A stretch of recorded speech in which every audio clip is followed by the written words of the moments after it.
Salman bank میں اچھی post پر تھے، اس حساب سے الگ گھر افورڈ کر سکتے تھے۔ چاہتے تو جس وقت ابو نے انہیں اپنا الگ انتظام کرنے کو کہا تھا تبھی راحیلہ کو لے کر چلے جاتے، لیکن وہ ایسا نہیں چاہتے تھے۔ جبھی ٹال مٹول کر رہے تھے، ان کا خیال تھا کہ ابو کا غصہ کم ہوگا تو وہ اپنی بات بھول بھال جائیں گے، اور یہی وہ راحیلہ کو سمجھا رہے تھے۔ لیکن اسے تو جیسے موقع ملا تھا، سلمان جیسے ہی آفس سے لوٹتے فوراً ٹوکتی، گھر دیکھا سلمان؟ نہیں، وقت کہاں ملتا ہے، اور آفس کے بعد پھر کہیں جانے کی ہمت نہیں ہوتی۔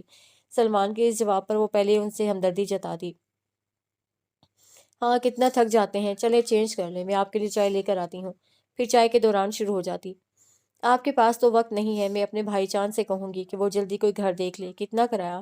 میرا خیال ہے 3,000 تو ہم افورڈ کر سکتے ہیں۔ نہیں راحیلہ، ابھی رہنے دو۔ کیوں، آپ کیا چاہتے ہیں ابو ہمارا سامان اٹھا کر باہر پھینک دیں تبھی ہم جائیں یہاں سے؟ اور دیکھیے گا وہ یہی کریں گے۔ نہیں، اس روز وہ غصے میں کہہ گئے تھے، ورنہ ان کا یہ مطلب نہیں تھا کہ ہم سچ مچ گھر چھوڑ جائیں۔